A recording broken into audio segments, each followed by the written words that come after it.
Saludos mis queridos amigos y hermanos de este canal, sean bienvenidos una vez más a un nuevo estudio profético y el día de hoy con este fascinante tema que tiene que ver con los 7 truenos, la profecía de los 7 truenos, mis hermanos, una de las más increíbles, interesantes, misteriosas, también podríamos decirlo, que contiene el Apocalipsis. Esta profecía es muy poco hablada.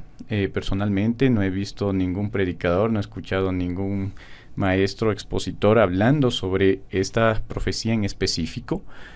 Y pues lo que ustedes van a escuchar a continuación tal vez no lo escuchen en ninguna otra parte, ¿sí? Es parte de mi estudio personal profundo, al cual he dedicado mucho tiempo y mucho esfuerzo.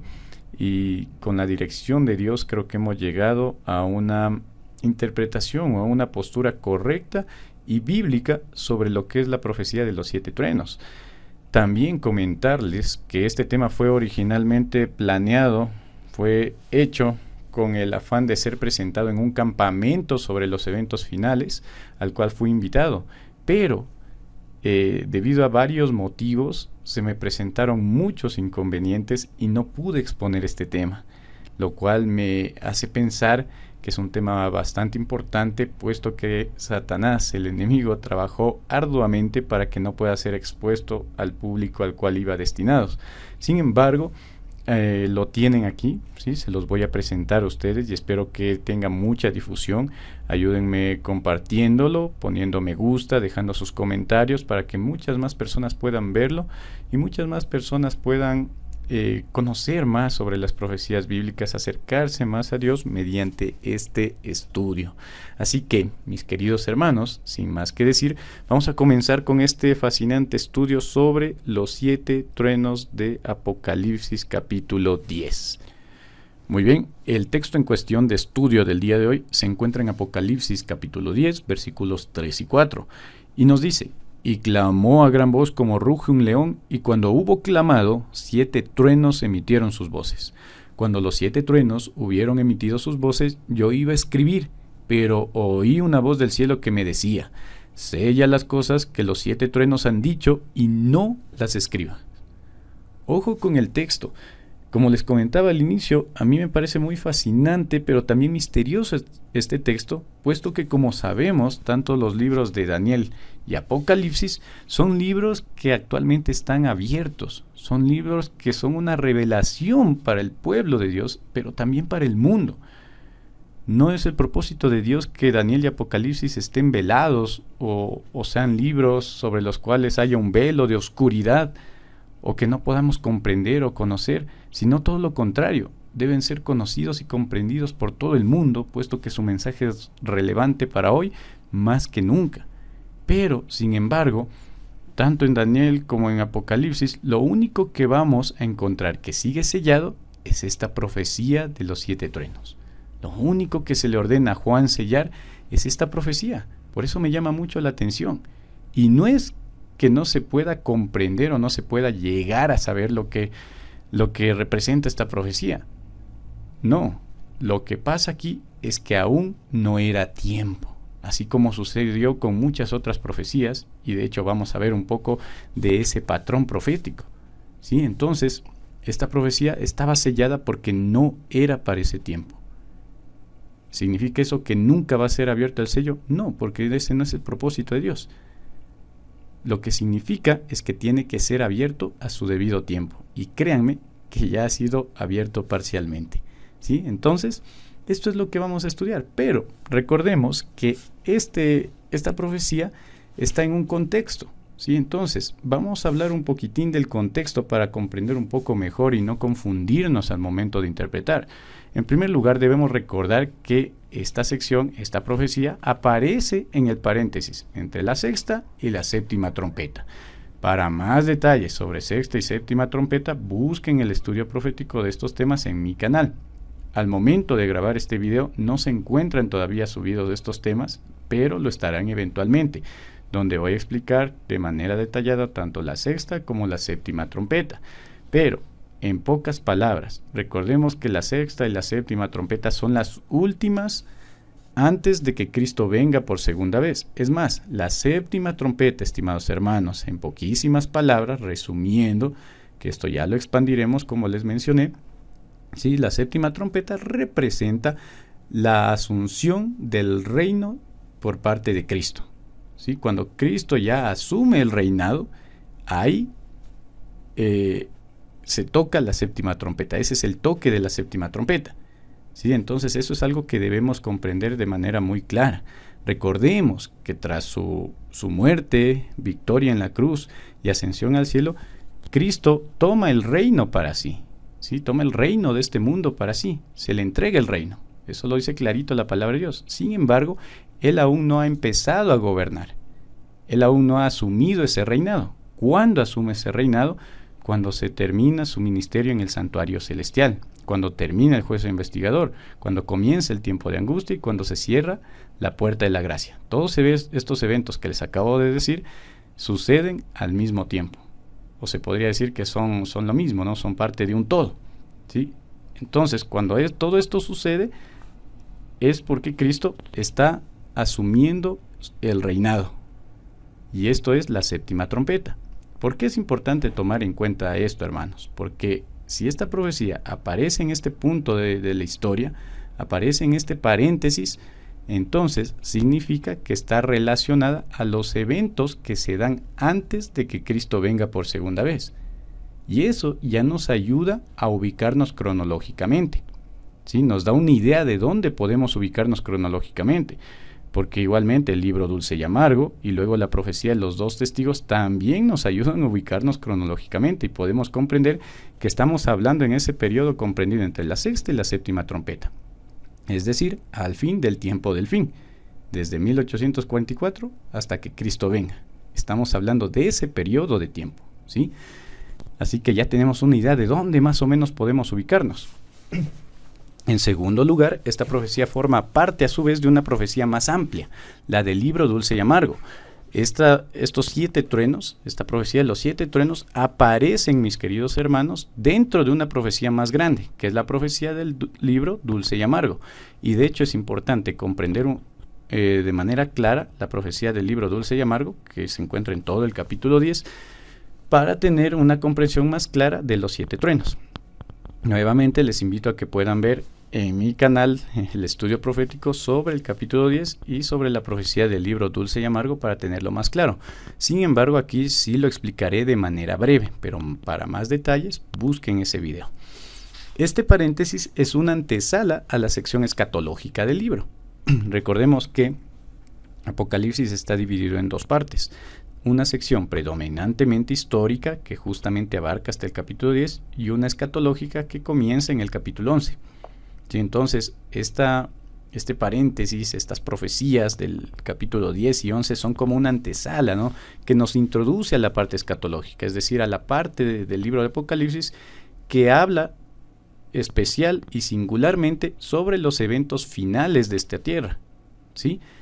Entonces, nuevamente tenemos otra señal de en qué marco cronológico, en qué periodo de tiempo estamos hablando y en dónde aparecen estos 7 truenos. ¿Sí? Por eso es importante examinar bien el contexto. Miren, la profecía se proyecta hacia atrás, ¿sí?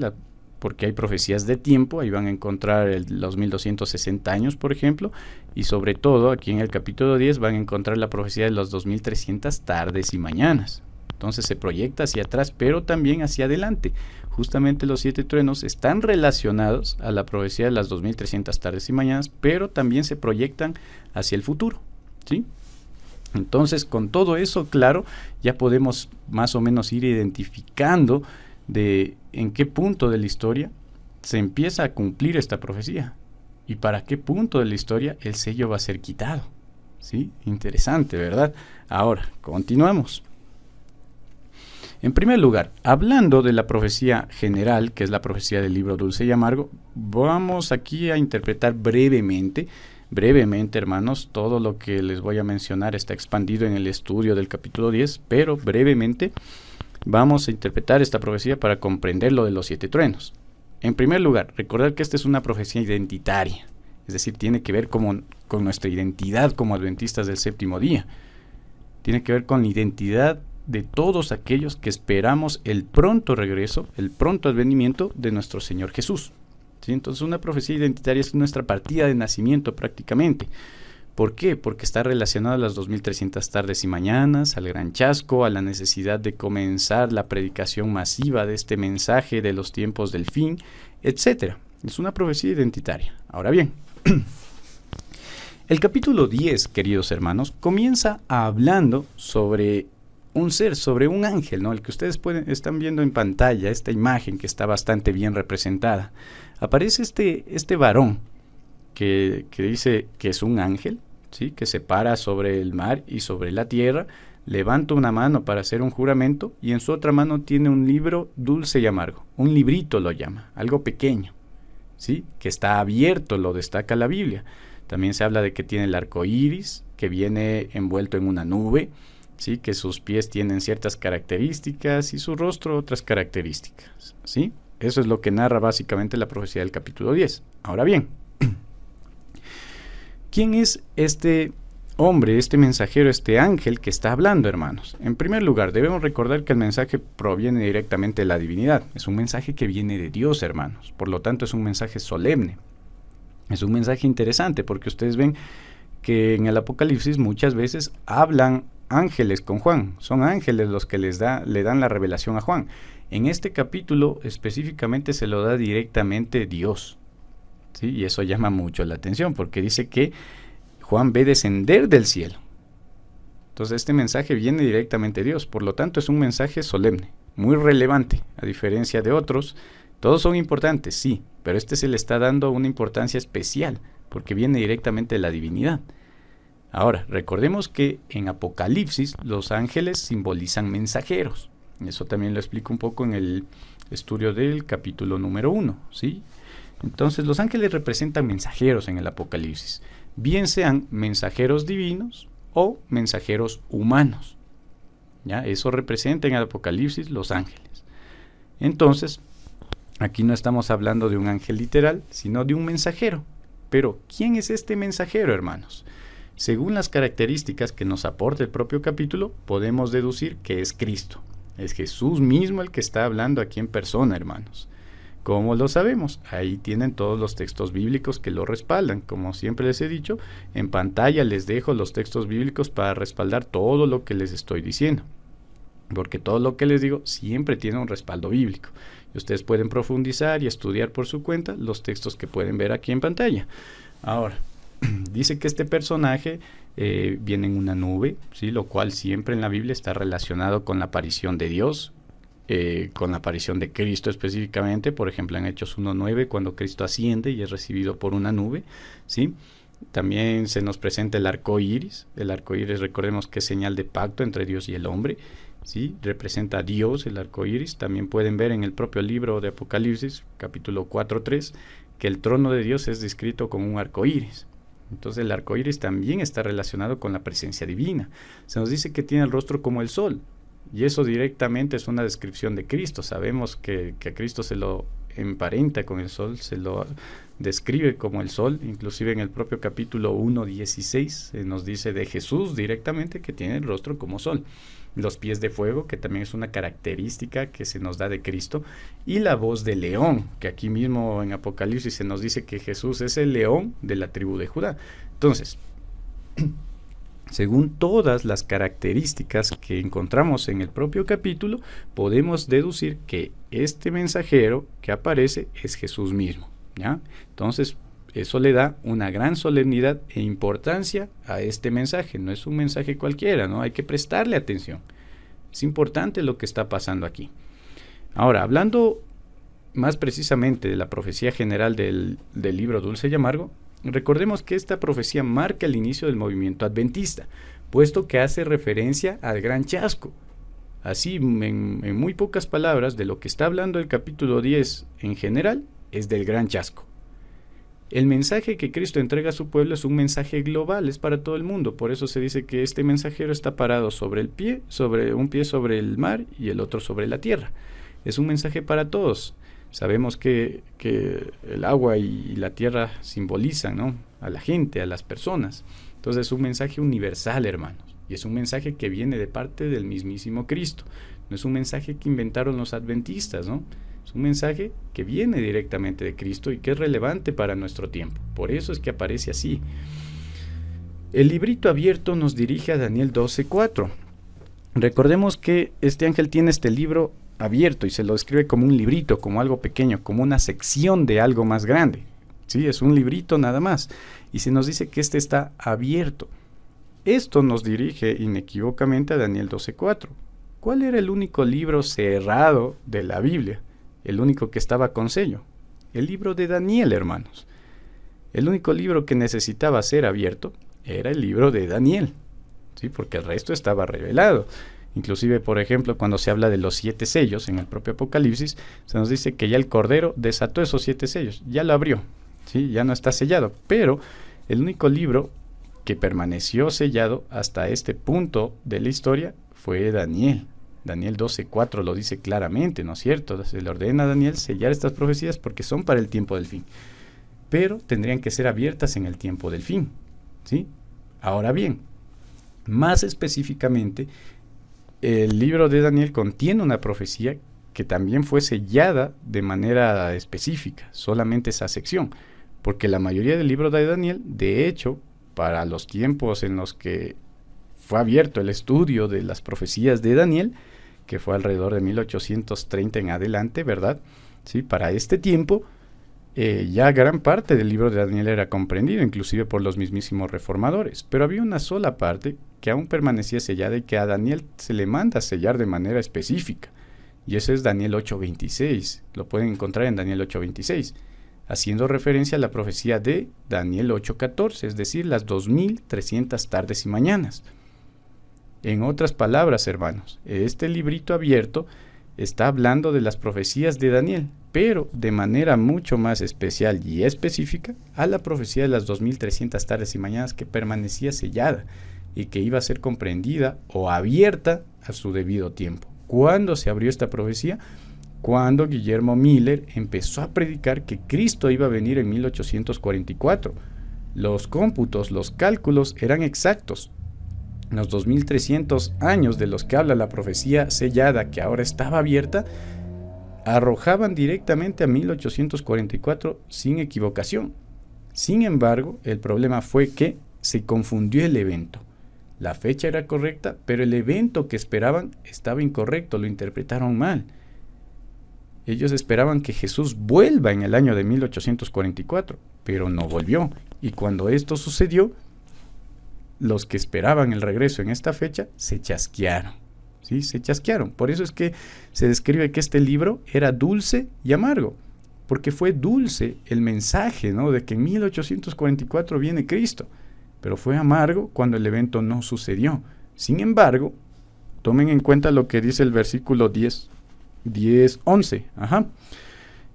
Se le ordena al pueblo de Dios volver a profetizar. Es necesario que profetices otra vez a muchos pueblos, naciones, lenguas y reyes. Tenían que levantarse y volver a predicar, volver a profetizar, pero ahora sí con el evento correcto. Tras mucho estudio de la palabra de Dios, comprendieron que en 1844 no iba a venir Cristo, sino que iba a comenzar una obra de juicio en el cielo, lo que conocemos como juicio investigador. Y este juicio iba a durar hasta poco antes de que Cristo venga por segunda vez. Y también representaba el paso de Cristo del lugar santo al lugar santísimo. Comprendieron muchas personas en aquel tiempo que esta fecha marcaba estos eventos. Que el evento que anunciaron al principio estaba errado, pero la fecha era correcta. Entonces solamente había que buscar en la palabra de Dios cuál era el evento. Y encontraron el evento. ¿Sí? Entonces, eso está haciendo referencia a la profecía del capítulo 10. Ahora bien, esta profecía está relacionada con las 2300 tardes y mañanas, y el juramento del versículo 6 hace referencia al final del cómputo de tiempo, ¿ya? En primer lugar, esta finalización de las 2300 tardes y mañanas y el inicio del juicio también está ligado al mensaje de los 3 ángeles, hermanos. Viene de la mano. Recuerden que los 3 ángeles anuncian el juicio, ¿sí? Anuncian el juicio de Dios, entre otras cosas, ¿verdad? Y las 2300 tardes y mañanas anuncian el inicio del juicio divino. Así que son dos profecías también que están muy relacionadas, hermanos. Las 2300 tardes, el mensaje de los tres ángeles, ¿sí? Y algo interesante es lo que dice el versículo 6. Y hermanos, este es el mejor argumento sobre la fecha y la hora de la venida de Cristo. Podemos conocer la fecha y la hora en la que vendrá Cristo, en la que se dictará la ley dominical, etcétera, etcétera. No podemos. ¿Por qué? Porque el juramento que hace este varón, este ángel, es decir, Cristo mismo en el versículo 6, nos dice que no podremos saberlo. Juró por el que vive por los siglos de los siglos, que creó el cielo y cuanto hay en él, la tierra y cuanto hay en ella, y el mar y cuanto hay en él, que el tiempo no será más. Esta expresión del tiempo no será más no se hace referencia al final de los tiempos, a la venida de Cristo. Hace referencia a 1844, porque ya vimos que de eso estamos hablando. Y por lo tanto, cuando se refiere a que el tiempo no será más, se está refiriendo al tiempo profético. Las 2300 tardes y mañanas es la profecía de tiempo más larga, y después de esta no podemos conocer otras fechas para cumplimientos proféticos. Más detalles de esto en mi estudio sobre la manía de poner fechas para cumplimientos proféticos. Pueden buscarlo en mi canal como Ley Dominical 2020, si no estoy mal. Sí, bueno, pueden buscarlo como Ley Dominical en mi canal. La manía de poner fechas, así se titula. Y ahí van a ver cosas muy interesantes donde explico, ¿no? ¿Por qué no podemos poner fechas? Y hay unos muy buenos comentarios sobre eso. Entonces, pueden revisar eso. Lo que el versículo 6 está diciendo es eso. No hay más tiempos, no hay más cómputos de tiempo que podamos conocer. Comentario del Espíritu de Profecía respecto a esta profecía, hermanos, y mucha atención. Este tiempo, el que el ángel declara con un solemne juramento, no es el fin de la historia del mundo ni del tiempo de gracia, sino del tiempo profético que precederá el advenimiento de nuestro Señor. Es decir, la gente no tendrá otro mensaje acerca de un tiempo definido después de este lapso, que ahora abarca desde 1842 a 1844. No puede haber ningún cómputo definido de tiempo profético. Miren qué tajante es. El cálculo más prolongado llega hasta otoño de 1844. Manuscritos selectos, página 59, escrito en 1900. Entonces, mucho ojo con esta cita, hermanos, donde ella habla sobre el mensaje de Cristo en el capítulo 10 de Apocalipsis. No podemos poner más fechas, ¿no es cierto? Sin embargo, vamos a notar un detalle muy interesante conforme sigamos avanzando. Ahora bien, ya entendimos, hermanos, ya comprendimos en qué contexto estamos hablando. Ya entendemos el capítulo 10. Aquí se los puse de manera muy resumida el capítulo 10. Sin embargo, creo que es más que suficiente para comprender lo de los 7 truenos.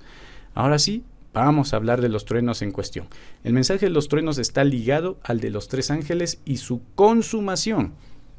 Sí, recordemos, hermanos, que al estar hablando del inicio del juicio divino, también está implícitamente involucrado el mensaje de los 3 ángeles.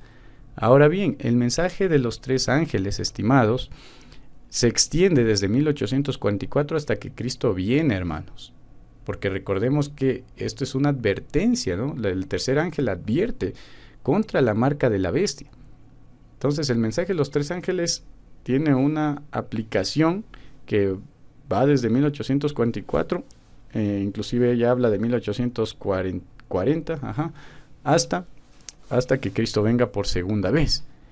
Sí, entonces, los truenos, hermanos, al estar en este contexto del mensaje de los 2 testigos, está ligado al mensaje de los 3 ángeles y a su consumación, ¿ya?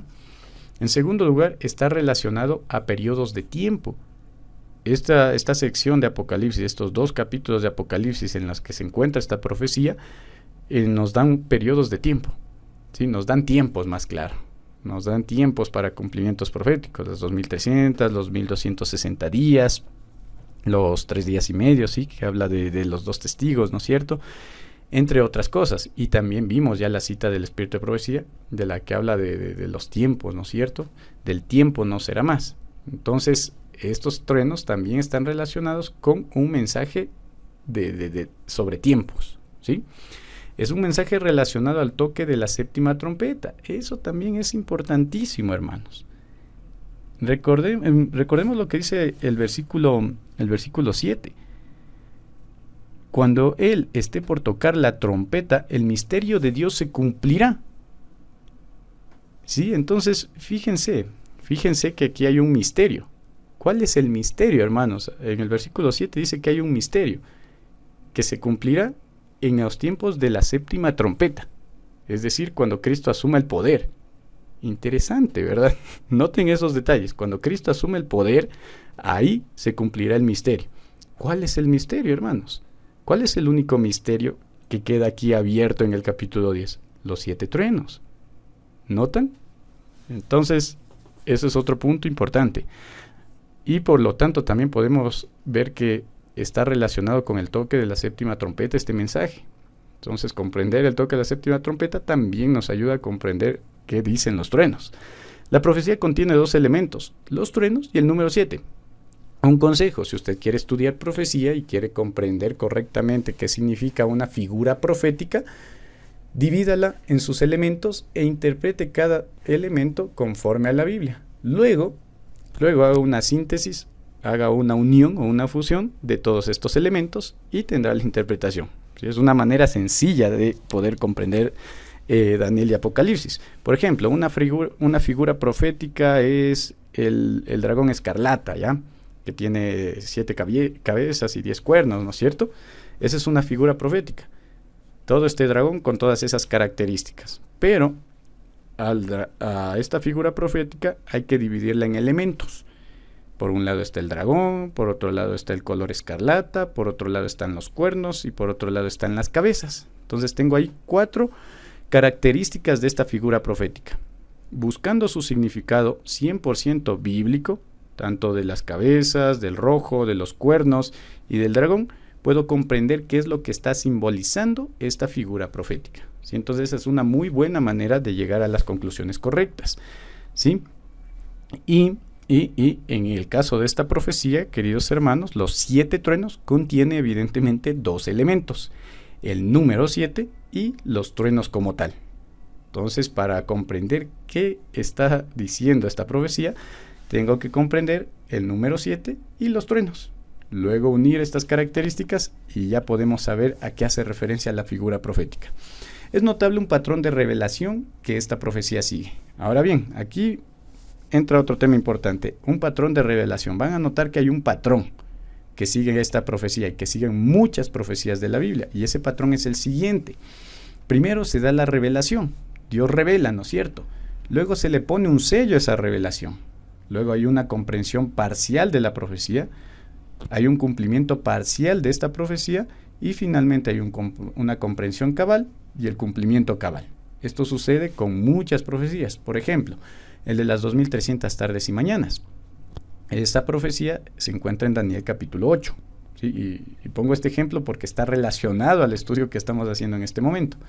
Las 2300 tardes y mañanas fue sellado.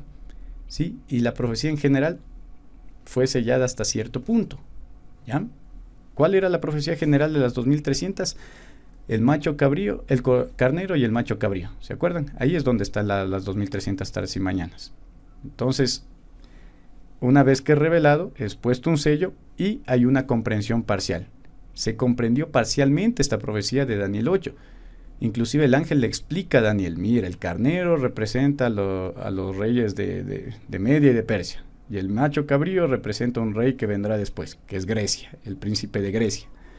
Sí, entonces noten que hay una comprensión parcial de esta profecía y luego hay un cumplimiento parcial, obviamente, porque años después de que esta profecía fue dada, se cumplió parcialmente, ¿no?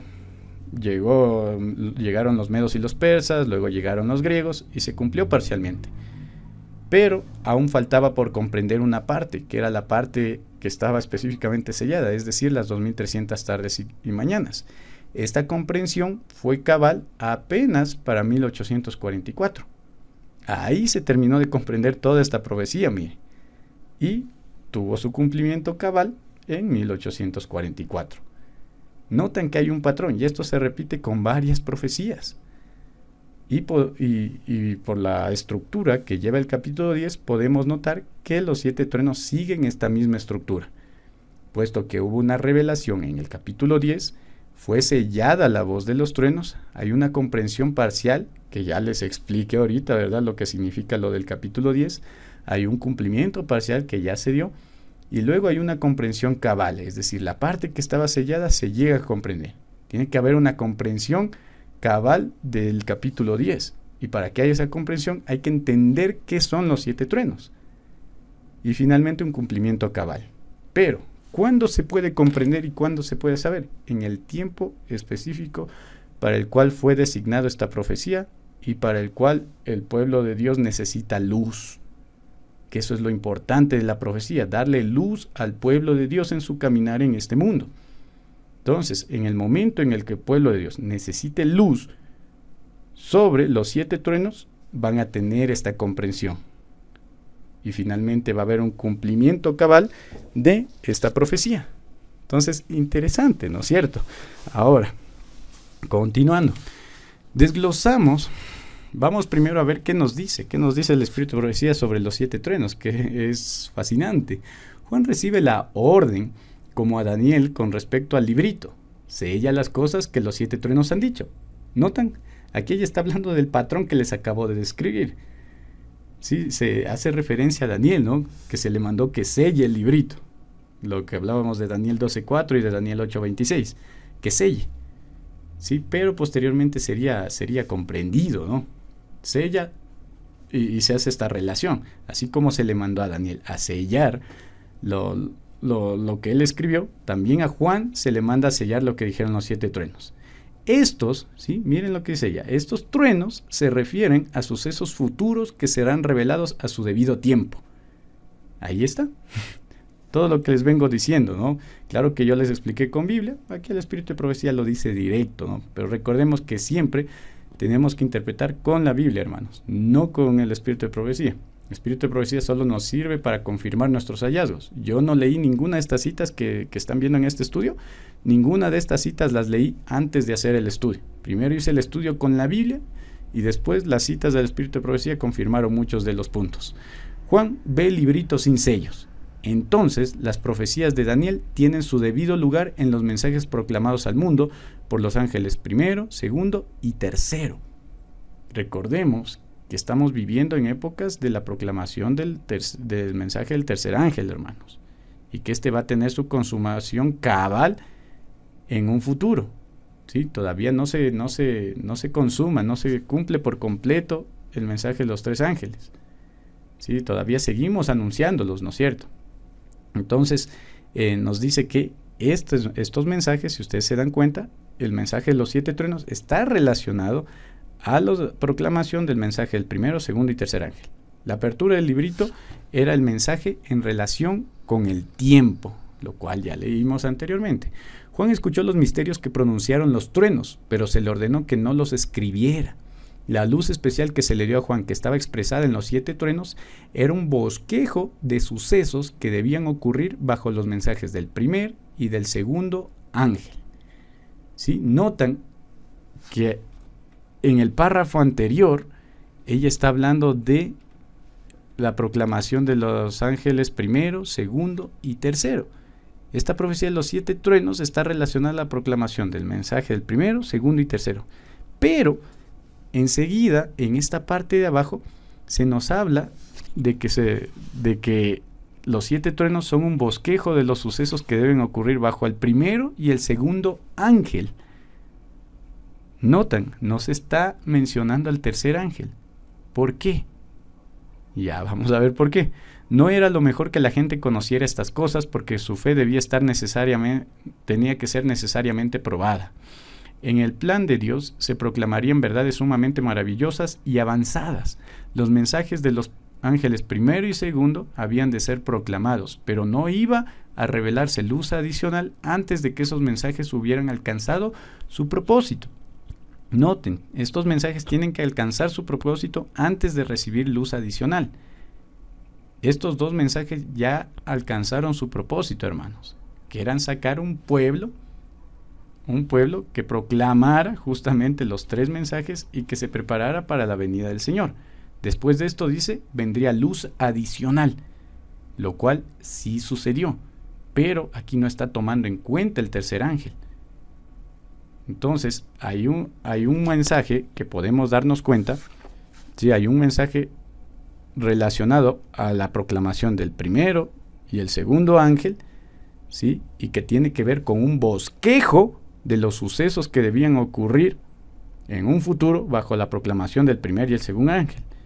Pero queda abierto todavía lo del tercer ángel. Entonces hay una parte adicional que todavía no se conoce. Me doy a entender, ¿verdad? Esto se representa por medio del ángel que estaba erguido con un pie en el mar, proclamando con un solemne juramento que el tiempo no sería más. Muy bien, entonces, si ella dice de manera específica que la luz que se le dio a Juan era un bosquejo de sucesos que debían ocurrir bajo los mensajes del primer y segundo ángel, entonces, mis queridos hermanos, estamos hablando de los sucesos del tiempo del fin, los sucesos que tienen que darse a partir de la proclamación del primer y segundo ángel. ¿Sí? ¿De qué estamos hablando? Si hablamos de 7 truenos, hermanos, y si se nos dice que esto es un bosquejo de sucesos, entonces estamos hablando de los eventos finales que tienen que darse antes de que Cristo venga por segunda vez, antes de que se toque la 7ª trompeta, hermanos. ¿Cuáles son estos eventos? Y aquí les pongo a su consideración, ¿no? Que esta lista podría estar sometida a cambios, pero si ustedes se ponen a revisar desde 1844, desde que se empezó la proclamación de los mensajes del primero y segundo ángel, ¿sí? Desde ese momento, que exactamente es de 1840 para adelante, ¿sí? Desde ese momento podemos contar 7 sucesos. Hay 7 sucesos, hermanos, y obviamente no es coincidencia, y son 7 truenos. 7 sucesos importantes para el pueblo de Dios, y dentro de estos sucesos pues están desglosados otros subsucesos, se podría decir de alguna manera, otros eventos más pequeños, subeventos que forman parte de los eventos más grandes. ¿Cuáles son estos 7? Reavivamiento y reforma, zarandeo, Pentecostés, ley dominical, sellamiento, el decreto de muerte y la liberación del pueblo de Dios. Dan justamente 7 eventos, hermanos. Entonces, la luz adicional que se le iba a dar al pueblo de Dios tras la proclamación de los 2 primeros mensajes son los que están ahí. Entonces ya podemos conocer actualmente y ya hay luz sobre este bosquejo de sucesos, hermanos. Ya tenemos luz. Recuerdan que les dije, ¿no? Que la propia profecía nos dice que el mensaje de los 7 truenos está relacionado con el mensaje de las 2300 tardes y mañanas. Y ahí lo tienen. Las 2300 tardes y mañanas tuvieron su cumplimiento en 1844. Pero después de esto aparece el mensaje de los truenos. Es decir, un mensaje de preparación para el pueblo de Dios. Un bosquejo de los eventos finales. Sucesos que debemos comprender si estamos esperando al Señor, pero algunos no tienen ni idea de qué son estos términos. Y muchos adventistas lo han dejado de lado y el estudio de estos eventos se los tiene en el olvido, pero noten que son muy relevantes y que nos preparan para la venida del Señor, nos preparan para el toque de la 7ª trompeta, hermanos. Mas sin embargo, aún nos queda algo por definir, aún nos queda algo importante por ver todavía, porque aquí se incluyó los mensajes que se proclaman, los sucesos que se dan durante la proclamación del primero y segundo ángel, pero no del tercero. Porque la consumación del mensaje del tercer ángel solamente se dará cuando Cristo asuma su reinado. Ahí se termina la proclamación del mensaje del tercer ángel. Ahí se consuma finalmente. ¿Por qué? Porque se le da su castigo a la bestia del cual está hablando el mensaje del tercer ángel.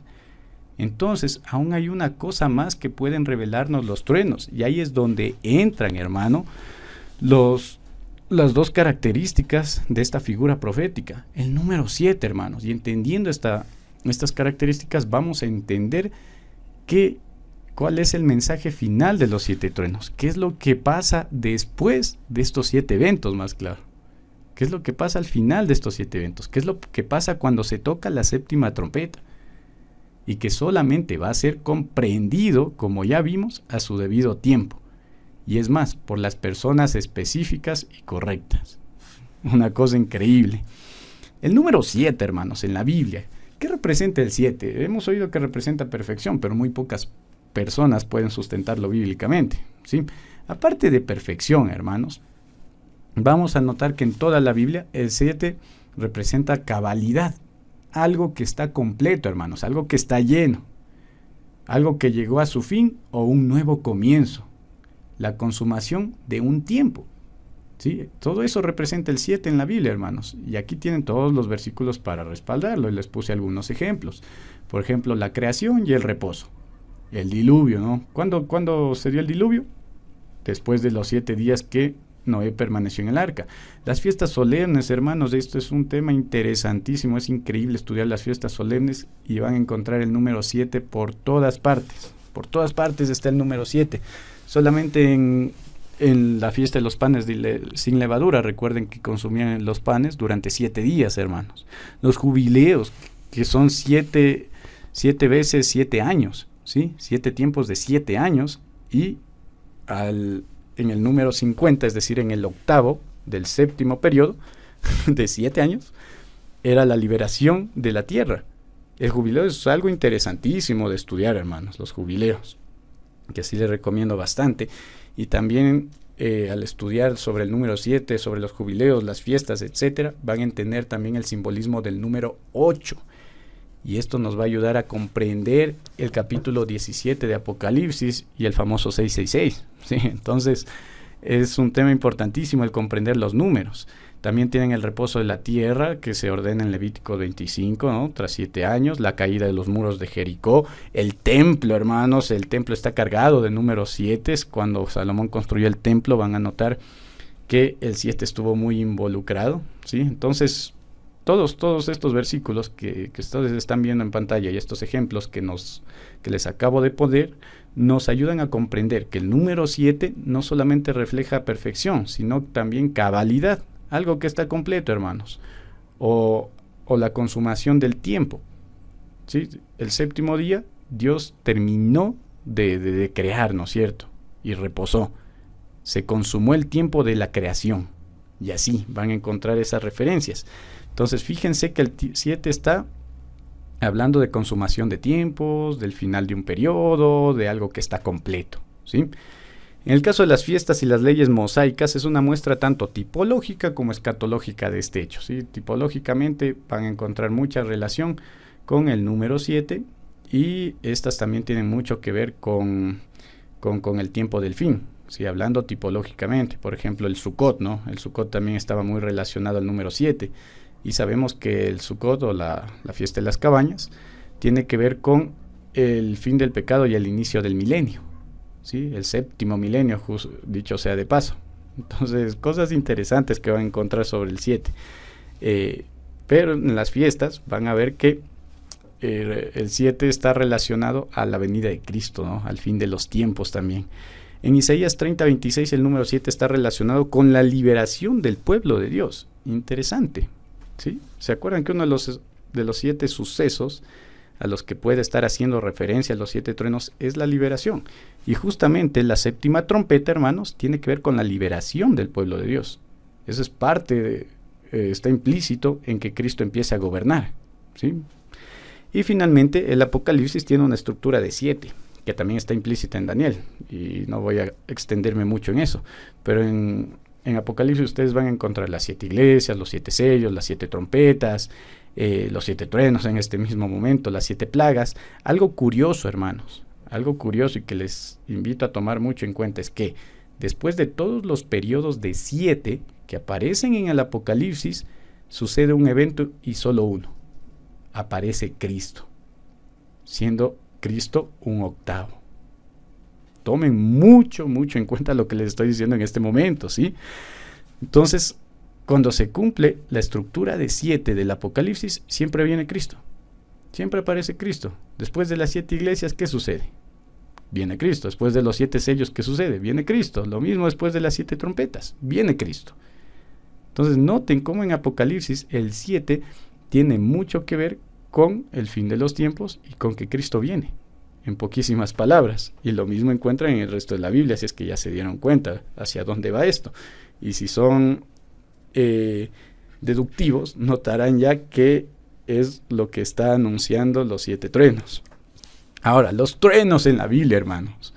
El trueno es característico de la voz de Dios. ¿Sí? Van a encontrar que siempre la voz de Dios está relacionada con los truenos. El mismo versículo que estamos estudiando, clamó Abraham voz como ruge un león, y cuando hubo clamado 7 truenos, emitieron sus voces. Noten que hay 2 voces diferentes, una la del león, es decir, la de Jesús, y otra la de los truenos. ¿Quiénes son estos truenos? ¿De quién es la voz de los truenos, para ser más precisos? Es la voz del Padre, hermanos. Y eso está comprobado en el libro de Juan. Ya vamos a hablar de ese versículo un poquito más adelante. ¿Sí? Es la voz del Padre la que está hablando aquí, no es la voz del Hijo, es la voz del Padre. ¿Por qué? Ya vamos a ver por qué en breve. ¿Sí? Y es el anuncio que antecede y acompaña a su venida. Siempre que suenan los truenos, aparece Dios, hermanos. Siempre que suenan los truenos, aparece Dios.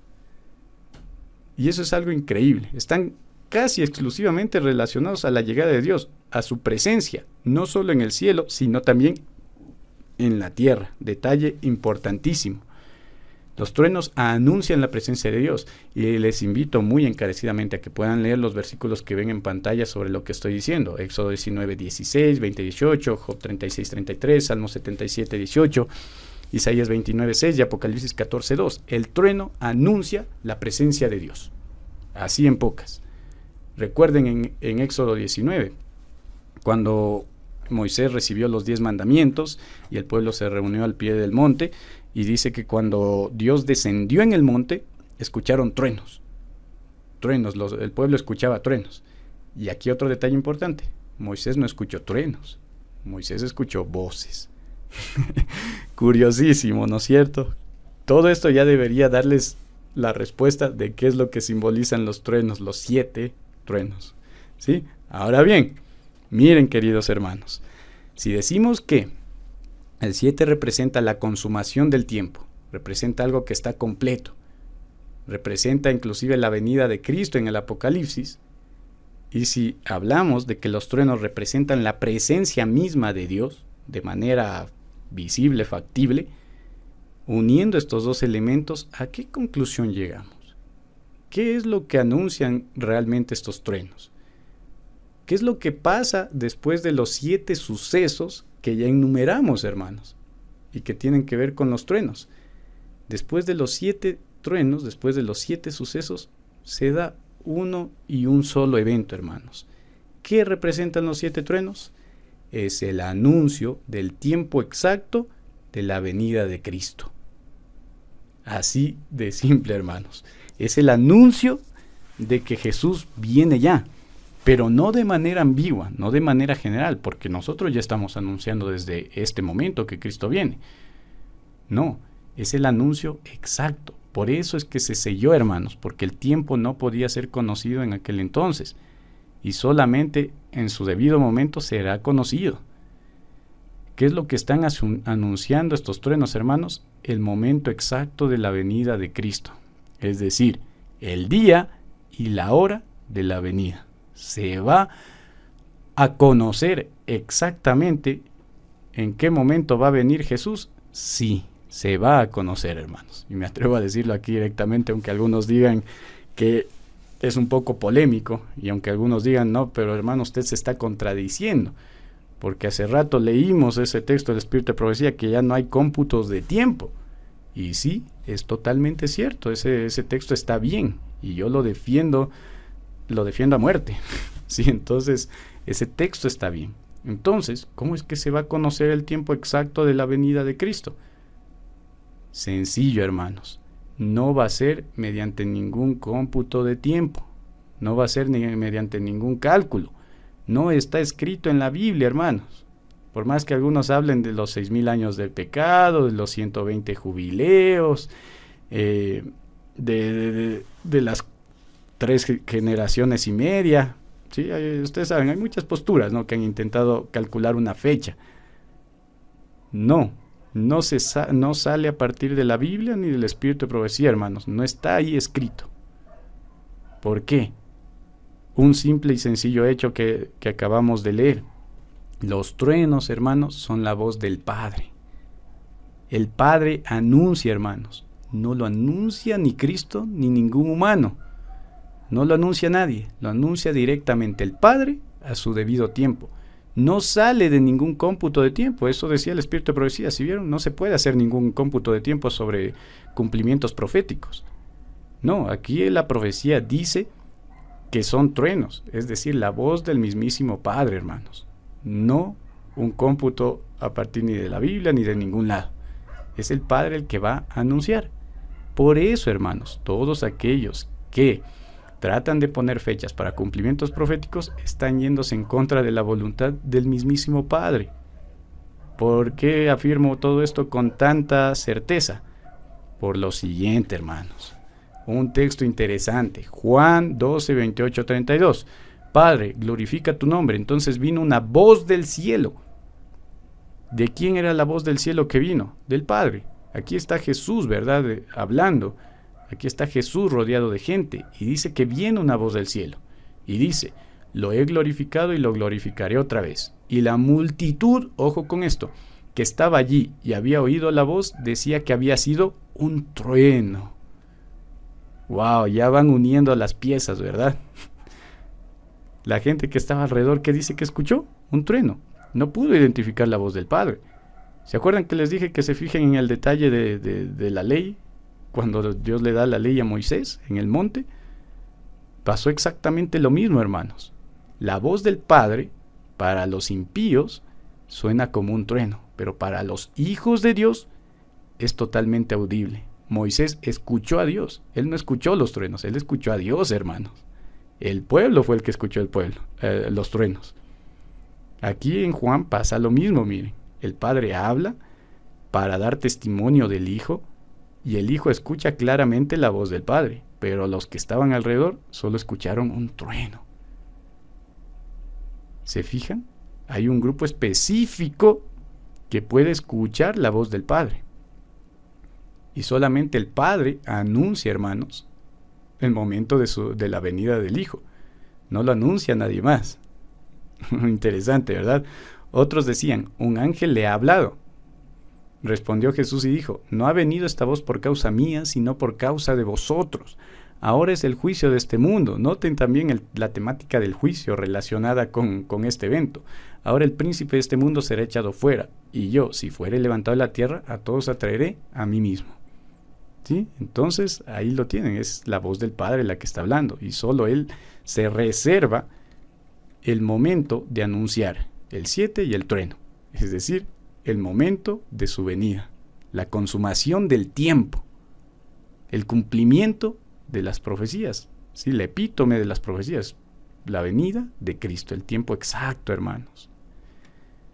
Lo cual nos lleva a esta última sección. El espíritu de profecía confirma, hermanos, lo que les acabo de mencionar. Y de manera mucho más clara, aquí yo me doy las vueltas, porque hay que explicarlo con la Biblia, y ustedes ven que les estoy explicando solo con la Biblia. Pero el espíritu de profecía nos confirma la conclusión a la que estamos llegando. Pronto, esto está en Primeros Escritos, ¿no? Que es un texto interesantísimo. Esta sección les invito a leerla con detenimiento, es increíble, es sobre la primera visión. Pronto oímos la voz de Dios, semejante al ruido de muchas aguas, que nos anunció el día y la hora de la venida de Jesús. ¡Wow! ¿Se va a conocer el día y la hora de la venida de Jesús, hermanos? Sí, pero a su debido tiempo y anunciado directamente por el Padre. Oímos la voz de Dios, dice, oyeron la voz de Dios. ¿Sí se fijan?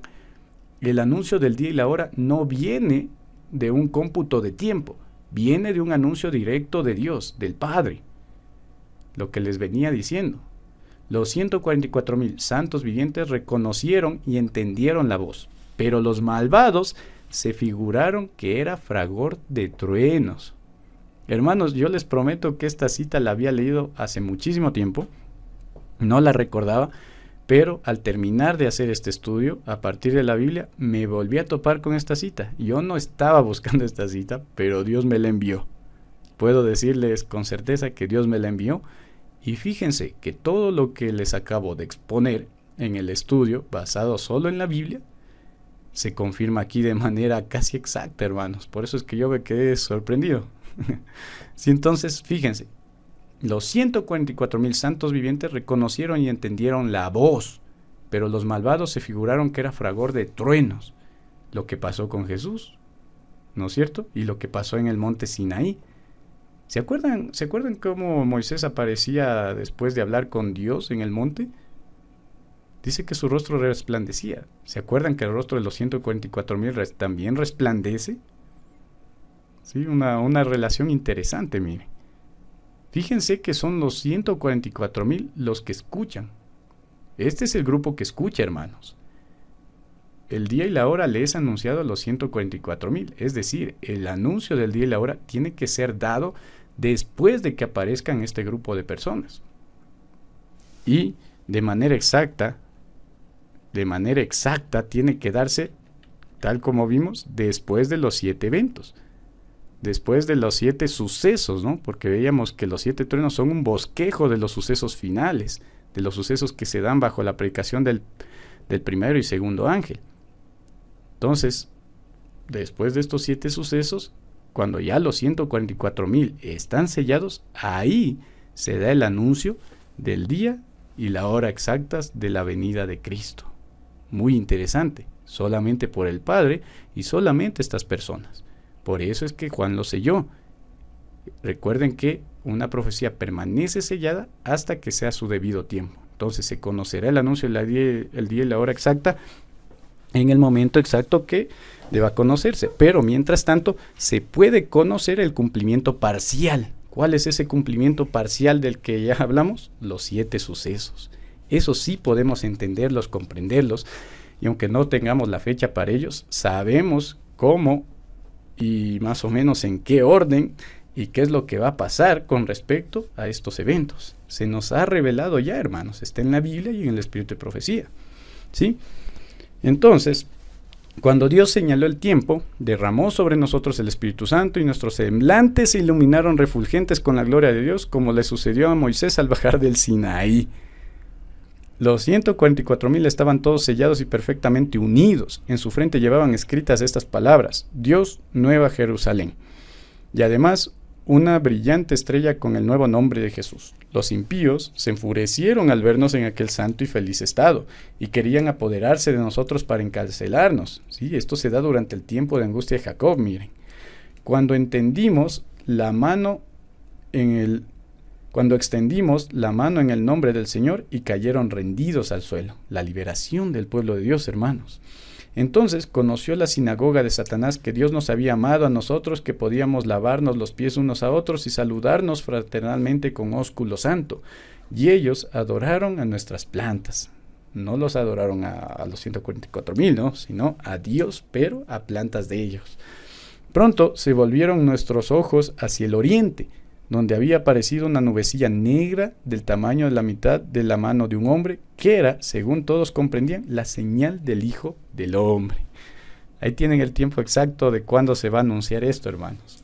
Cuando aparezca la señal del Hijo del Hombre. Sí, interesante, ¿no? Los que han seguido mis estudios saben más o menos cuándo sucede esto. Así que ahí lo tienen. Sí, la Biblia es bastante clara. Entonces, de este estudio, hermanos, podemos concluir, podemos sacar algunas lecciones. Y en primer lugar, que no estamos llamados a poner fechas a cumplimientos proféticos. Ya no existe después de 1844 una fecha definida para cumplimientos. En segundo lugar, que solamente el Padre se reserva el conocimiento del día y la hora y que será anunciado a su debido tiempo a las personas indicadas. Y que, mientras tanto, nos ha dejado un bosquejo de eventos que se darán antes de que Cristo venga, y no estamos a ciegas, y que el Apocalipsis es un libro abierto, el cual podemos y debemos comprender, y que es una luz para nuestro caminar en estos últimos tiempos. ¿No es maravilloso acaso nuestro gran Dios? Por eso es que, hermanos, recordemos que el mensaje del tercer ángel quedó ahí relegado, porque solamente cuando se predique a cabalidad los 3 mensajes, ahí va a salir este pueblo especial al cual se le va a dar a conocer el día y la hora. Así que, queridos hermanos, esforcémonos por ser parte de ese grupo selecto, ¿sí? No por saber el día y la hora, ¿no? Sino por habernos garantizado la salvación de nuestro gran Señor. Y quiero finalizar con Isaías 25:9. Se dirá en aquel día: he aquí, este es nuestro Dios, en Él hemos esperado y Él nos salvará. Este es Jehová, en Él hemos esperado. Gocémonos y alegrémonos en su salvación. Este estudio, hermanos, ha sido un estudio largo, pero satisfactorio. Espero que les haya gustado, que hayamos aprendido, que nos haya servido y edificado, hermanos. No se olviden suscribirse, compartan, comenten, ¿sí? Este estudio está sujeto también a modificaciones, a observaciones. Cualquier comentario es bienvenido. Y sin más que decir, pues los espero en el próximo video y que Dios me los bendiga mucho.